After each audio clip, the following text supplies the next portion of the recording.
ഈ ചെറുക്കൻ ഐത്തരപ്പള്ളി ഇടവക്കാരനാണ്. പട്ടായിൽ നിന്നാണ് അവിടെ വീട്ടുപേര്. ഇവർ താമസിക്കുന്നത് വീമൂട്ടുപാറയിലാണ് താമസിക്കുന്നത്. ഇവരാണ് പണ്ട് ഇറ്റലിയിൽ നിന്ന് കോവിഡ് കൊണ്ടുവന്നു പറഞ്ഞുകൊണ്ട് പ്രശ്നം ഉണ്ടായില്ലേ, ആ ചെറുക്കനായത്. പത്തനംതിട്ട ഹോസ്പിറ്റലൊക്കെ കൊണ്ടാക്കി ഭയങ്കര പ്രശ്നമായിരുന്നില്ലായിരുന്നു. ആ ചെറുക്കനാണ്. അവനെ മറ്റേ ഞാനായ കത്തോലിക്കത്തെ ഒരു പെണ്ണായിരുന്നു കല്യാണം കഴിച്ചത്. തിരുമേനിയാ കല്യാണം കഴിപ്പിച്ചത്. കല്യാണം കഴിച്ചിട്ട് അന്ന് വൈകിട്ടായിരുന്നു കല്യാണം. കല്യാണം കഴിച്ചിട്ട് അവരുടെ വീട്ടിലാ ചെറുക്കനും ഇവരുടെ വീട്ടിലാ, പെണ്ണിന്റെ വീട്ടിലോട്ട് പോയില്ലായിരുന്നു. ചെറുക്കൻ സഹിക്കുവാ ഇവൻ രാത്രിയിൽ ആ പെണ്ണിനെ അയാളെ പിടിച്ച് ചെയ്യുകയൊക്കെ ചെയ്തു. ആ കൊച്ചൊക്കെ പേടിച്ചു പോയി. അതിനെ രാവിലെ ഇവൻ കൊണ്ട് വിട്ടിട്ട് ഇവർ നേരെ ഇറ്റലിക്ക് ഞാൻ കയറിപ്പോയേ. എന്നിട്ട് ഇവൻ പറഞ്ഞുണ്ടാക്കി ആ പെണ്ണാണോ മറ്റേ അത് പറഞ്ഞുകൊണ്ട് ആ ഇതാക്കിയേക്കും. കല്യാണത്തിന്റെ ഹോളിന്റെ പൈസ കൊടുത്തിട്ടില്ല, സ്റ്റുഡിയോക്കാരന്റെ പൈസ കൊടുത്തിട്ടില്ല, കേറ്ററിംഗുകാരന്റെ പൈസ ഒന്നും കൊടുക്കാതാ പോയേക്കുന്നത്.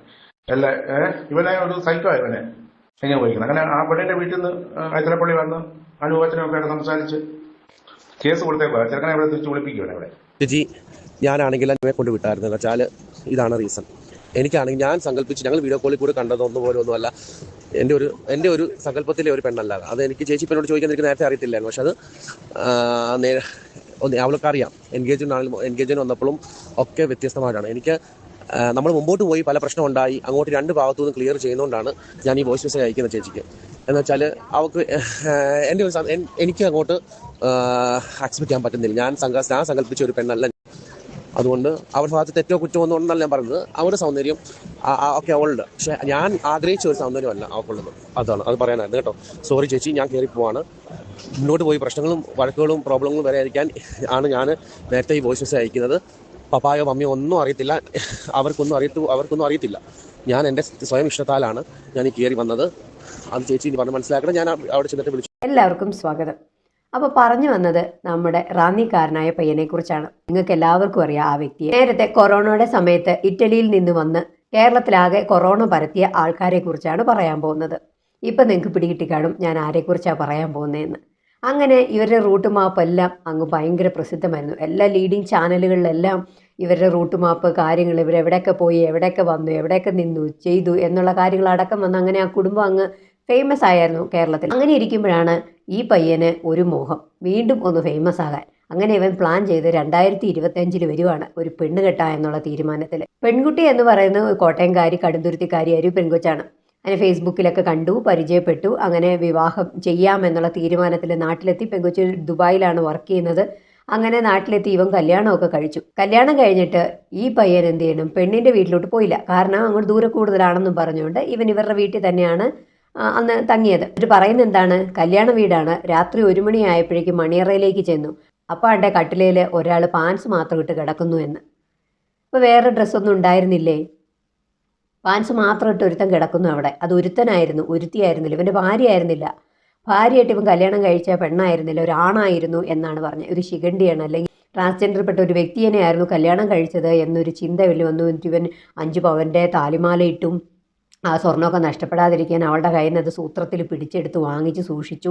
നേരം പരപര വെളുത്തപ്പോൾ തന്നെ ഇവൻ ആ പെണ്ണിനോട് പറഞ്ഞു, നമ്മുടെ ചേട്ടത്തിയുടെ വീട്ടിലോട്ട് പോകാം, വിരുന്നിന് പോകാം എന്നൊക്കെ പറഞ്ഞ് അവളെ നൈസായിട്ട് ആ വീട്ടിൽ നിന്ന് ഒഴിവാക്കാൻ വേണ്ടിയിട്ട് കൊണ്ടുപോയി എന്നൊക്കെ പറഞ്ഞ് അങ്ങനെ കൊണ്ടുപോയിട്ട് അവളുടെ വീട്ടിൽ കൊണ്ട് വിട്ടു.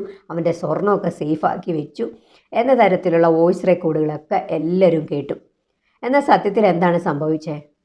ഇവനൊരു സൈക്കോയായിരുന്നു. ഇത് കേട്ട ഉടനെ എല്ലാവരും എടുത്ത് വീഡിയോ ഇട്ടു. കാരണം ഒരു ട്രാൻസ്ജെൻഡർ പെണ്ണിൻ്റെ വേഷം കെട്ടി കല്യാണം കഴിച്ചു എന്ന തരത്തിൽ അങ്ങനെ എല്ലാവരും അങ്ങ് വീഡിയോ ഇട്ടു. കൂടെ അങ്ങ് ചർച്ചയായി സോഷ്യൽ മീഡിയയിൽ. അതോടുകൂടി ഇവരുടെ പെണ്ണിൻ്റെ വീട്ടുകാരിളകി. അതൊരു ട്രാൻസ്ജെൻഡർ അല്ല, ശരിക്കുള്ള സ്ത്രീയാണ്, പെൺകുട്ടിയാണ്, ഇന്നതാണ്, അവളുടെ കാര്യങ്ങളെല്ലാം പറഞ്ഞ് ഇപ്പോൾ പോലീസ് സ്റ്റേഷനിൽ കേസായി. എന്നാൽ യഥാർത്ഥത്തിൽ എന്താണ് സംഭവിച്ചതെന്ന് നാട്ടുകാരും വീട്ടുകാരൊക്കെ പറയുകയാണ്. എന്താണ് സംഭവിച്ചത്? ഇവനൊരു സൈക്കോയാണ്. അവന് ഇരിക്കെ ഓരോന്ന് തോന്നി ഇവനങ്ങ് ചെയ്യുക ഓരോന്ന്. ഇവൻ്റെ ഈ സൈക്കോത്തരം എന്താണെന്ന് വെച്ചാൽ അതാണ് ഏറെ അതിശയിപ്പിക്കുന്നത്. പുള്ളി ഈ പെണ്ണിനെ ഫേസ്ബുക്ക് വഴി കണ്ടു, പരിചയപ്പെട്ടു, വീഡിയോ കോൾ വിളിക്കാറുണ്ട്, എല്ലാം ചെയ്യാറുണ്ട്. സ്നേഹം അങ്ങ് വഴിഞ്ഞൊഴുകുമായിരുന്നു. അങ്ങനെ നീ ഇല്ലാതെ എനിക്ക് പറ്റില്ല മുത്തേന്നും പറഞ്ഞുകൊണ്ട് പോയിട്ട് കല്യാണം കഴിക്കുക. കല്യാണം കഴിച്ചപ്പോൾ എൻഗേജ്മെൻറ്റ് കഴിഞ്ഞു. എൻഗേജ്മെൻറ്റിൽ ഈ പെണ്ണ് നേരിട്ട് വന്നു. വേറെ പെണ്ണിനൊന്നും അല്ലല്ലോ വിട്ടേ, ഈ പെണ്ണ് തന്നെ വന്നു എൻഗേജ്മെൻറ്റിന്. എന്നിട്ട് അന്നേരം അവൻ്റെ കണ്ണിൽ ഗുരുവായിരുന്നു, അവനൊന്നും കണ്ടില്ല. എങ്ങനെ കാണാനാ? എൻഗേജ്മെൻറ്റിന് മറ്റു പെണ്ണുങ്ങളുടെ വായിൽ നോക്കി നിന്നിട്ട് കല്യാണം കഴിക്കുമ്പോൾ പെണ്ണിൻ്റെ മുഖത്തേക്ക് മര്യാദയ്ക്ക് നോക്കണ്ടായിരുന്നു. അവൻ നോക്കിയില്ല, ഒന്നും ചെയ്തില്ല. അവൻ അവിടെ വന്ന പെണ്ണുങ്ങളുടെയൊക്കെ വായി നോക്കിക്കൊണ്ടിരുന്നു. എൻഗേജ്മെൻറ്റും കഴിഞ്ഞു.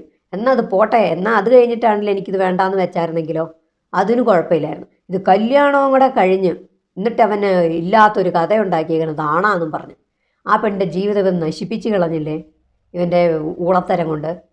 ഈ മാതിരിയൊക്കെ മന്ദബുദ്ധികളായിട്ട് ജനങ്ങൾ ജീവിച്ചാൽ എങ്ങനെയാണ് ശരിയാവുന്നത്? ഇവനെയൊക്കെ എന്നാ ചെയ്യണ്ടേ? കല്യാണം കഴിഞ്ഞിട്ട് ഇവൻ എന്നാ ചെയ്തതെന്ന് വെച്ചാൽ ഈ പെണ്ണിനെ കയറി അങ്ങ് പിടിച്ചു. ആ പെങ്കൊച്ചി ഇവൻ്റെ സൈക്കോത്തരോ ഇവൻ്റെ വെകിളി എല്ലാം കൂടെ കണ്ടുകൊണ്ട് പേടിച്ച് ആ പെങ്കൊച്ച് ആകെ വല്ലാണ്ടായി. എന്നാ ചെയ്തു? നൈസായിട്ട് അവളുടെ വീട്ടിൽ കൊണ്ട് വിട്ടേക്കുക, നുണക്കഥ ഉണ്ടാക്കി പ്രചരിപ്പിച്ചേച്ച്. എന്നിട്ട് ഇവനെ വിളിക്കുവാണ്, ചേച്ചി ഞാൻ എൻ്റെ അപ്പനും അമ്മയ്ക്കും ഒന്നും ഇതേപ്പറ്റി ഒന്നും അറിയില്ല, ഞാൻ അവളുടെ കയ്യിലൊന്നും അല്ല, എൻ്റെ ഒരു കുറ്റവും ഇല്ല, ഞാൻ അവളെ വീട്ടിൽ കൊണ്ട് വിട്ടു. വീട്ടിൽ കൊണ്ട് വിട്ടായോ? ഇവൻ കല്യാണം കഴിഞ്ഞ് എല്ലാം കഴിഞ്ഞിട്ട് എന്നാൽ എൻഗേജ്മെൻറ്റ് കഴിഞ്ഞിട്ടെങ്കിലും ഇവന് വേണ്ടാന്ന് വെച്ചേച്ച് പോകാൻ മേലായിരുന്നോ? ആ പെങ്കൊച്ചിൻ്റെ ജീവിതം സേഫ് ആകത്തില്ലായിരുന്നോ?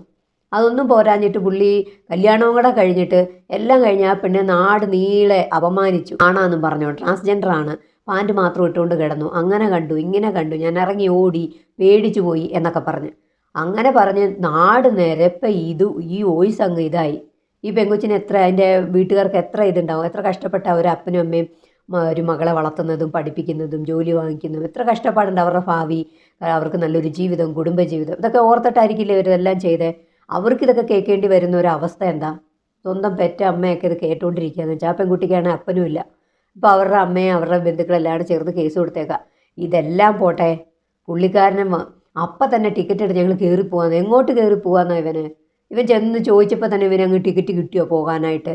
അപ്പോൾ ഇവൻ ടിക്കറ്റ് കാര്യങ്ങളൊക്കെ റെഡിയാക്കി സെറ്റാക്കി വന്ന എന്ത് ബുദ്ധിയാണ് നോക്കിയവന്, എല്ലാം റെഡിയാക്കി വന്നു, ഞങ്ങൾ കയറി അങ്ങ് പോവാന്ന്. അതല്ല ആ അമ്മച്ചിയുടെ വോയിസിനകത്ത് പറയുന്നുണ്ട്, അവിടെ വിമാനത്തിൽ ചെന്ന് കയറിയപ്പോൾ വിമാനത്തിൽ അവൻ്റെ അമ്മാച്ചനാണ്ടാകും വിമാനത്തിൽ കുത്തിയിരിക്കുന്നു എന്ന്. അപ്പോൾ അമ്മാച്ചനും കൂടി ചേർന്നിട്ടുള്ള കളിയല്ലേ ഇത്? അമ്മാച്ചൻ അപ്പം തന്നെ വിമാനത്തിൽ എങ്ങനെ വന്നു? അപ്പോൾ അമ്മാച്ചനോട് സത്യങ്ങളെല്ലാം പറഞ്ഞ് അമ്മാച്ചനാണ് എല്ലാവരെയും വിളിച്ചറിയിച്ചതെന്ന്. എന്തൊക്കെ നുണ പറഞ്ഞുണ്ടാക്കിയേ. അപ്പോൾ അമ്മാച്ചനും മോനും കൂടെ ചേർന്ന് കളിച്ചൊരു കളി എന്നാ പറയേണ്ടത്. ഇത് കേസ് പോലീസ് രജിസ്റ്റർ ചെയ്തിട്ടുണ്ട്. അപ്പോൾ എന്തായാലും പോലീസ് ഉടനെ ഇറ്റലിക്കാരനെ വിളിച്ചു വരുത്തും. ഇറ്റലി അങ്ങോട്ട് ചെന്ന് ഇറങ്ങി ലയിക്കുമ്പോൾ കേസ് ഇവിടെ രജിസ്റ്ററായി. ഇവനിപ്പോൾ ഉടനെ ഇങ്ങ് വരണം. ഇനി പോലീസിന് ഇൻവെസ്റ്റിഗേഷനൊക്കെ ചെയ്യണമല്ലോ, ഇവൻ എന്താ കാട്ടിക്കൂട്ടിയ പെങ്കൊച്ചിനെ എന്നൊക്കെ അറിയണമല്ലോ. ഒരു പെങ്കൊച്ചിൻ്റെ ജീവിതം നശിപ്പിച്ച് കളഞ്ഞപ്പം ഇപ്പം അവന് സമാധാനമായോ? ഈ മാതിരി തോന്നിയാസങ്ങളൊക്കെ കാട്ടിക്കൂട്ടിയിട്ട് നിന്നെ എല്ലാവരും സപ്പോർട്ട് ചെയ്യുന്നു നീ കരുതിയോ? കുട്ടീനെ അപമാനിക്കത്തക്ക രീതിയിലല്ലായിരുന്നു ആ ഒരു ഇതൊക്കെ പോയത്. ആ പെങ്കൊച്ചിൻ്റെ ഭാവി എന്തായി? ഇനി ആ പെങ്കൊച്ചിൻ്റെ ഒരു കല്യാണം, അങ്ങനെയുള്ളൊരു കാര്യങ്ങളൊക്കെ എന്താ? നല്ല ശമ്പളമൊക്കെ മേടിച്ച് ദുബായിൽ ജോലി ചെയ്തിരുന്നൊരു പെൺകുട്ടി, അവളുടെ ജീവിതം ഇങ്ങനെ ഒരു വഴിക്കാക്കിയപ്പോൾ ഇവന് സമാധാനമായി കാണും. ഇപ്പോൾ അവന് ഇറ്റലി പോയി സുഖമായിട്ട് ചെയ്യണം. ഒരു അമ്മച്ചിയുടെ വോയിസ് ആണെങ്കിൽ അവനെന്തോ കഞ്ചാവാണ്, അവനൊരു വഷളനാണ്, അവനൊരു ചെറുപ്പം മുതലേ ഒരു പന്നലാണ് എന്നൊക്കെ പറയുന്നുണ്ട്. ഇതൊക്കെ ഇപ്പോഴാണ് വരുന്നത് പുറത്ത്. കാറ്ററിംഗുകാരുടെ പൈസ കൊടുത്തിട്ടില്ല, അതെന്തോ വീഡിയോ ഷൂട്ട് ചെയ്തവരുടെ പൈസ കൊടുത്തിട്ടില്ല, ഒന്നും കൊടുത്തിട്ടില്ല. ഇവൻ എന്താ വിചാരിച്ച കേരളത്തിൽ വന്ന ഏതെങ്കിലും ഒരു ഓഡിറ്റോറിയം ബുക്ക് ചെയ്തൊരു കല്യാണം നടത്തി ഇവരെ വിളിച്ചു, സ്റ്റുഡിയോക്കാരെ വിളിച്ചു, കാറ്ററിംഗുകാരെ വിളിച്ചു, പിന്നെ കല്യാണം കഴിഞ്ഞ് പുള്ളി പൊടിയും തട്ടി ഒറ്റ പോക്ക്. ഇവൻ ആരുടെയും പൈസയും കൊടുക്കണ്ട, ഒരു കമ്മിറ്റ്മെൻ്റ് ഇല്ലാതെ അവന് ഈ ഉളത്തരം കാണിക്കാൻ കൊള്ളാമായിരുന്നോ? മര്യാദയ്ക്ക് നീ വാ നാട്ടിലോട്ട്, എന്നിട്ട് പോലീസിൽ വന്നിട്ട് കാര്യങ്ങൾ സത്യസന്ധമായിട്ട് പറ. എന്നിട്ട് ആ സ്റ്റുഡിയോക്കാരുടെ പൈസയും കാറ്ററിംഗുകാരുടെ പൈസയും നീ കൊടുക്കാനുള്ള ആൾക്കാരുടെ പൈസയൊക്കെ കൊടുത്തിട്ട് മാന്യ മര്യാദയ്ക്ക് തിരിച്ചു പോകും. കൊറോണയ്ക്ക് ശേഷം ഇനി എന്ത് എന്ന് വിചാരിച്ചിരുന്നപ്പോഴായിരിക്കും ഇവന് ഈ കല്യാണക്കാര്യം തലയിൽ ഉദിച്ചത്. അതിന് വേണ്ടിയിട്ടായിരിക്കും ഈ കോപ്രായങ്ങളെല്ലാം കാട്ടിക്കൂട്ടിയത്. സൈക്കോസിൻ്റെ വലിയൊരു അവസ്ഥാന്തരമായിരുന്നു നമ്മൾ കണ്ടത് ഈ റാന്നിക്കാരനെ വെച്ച്.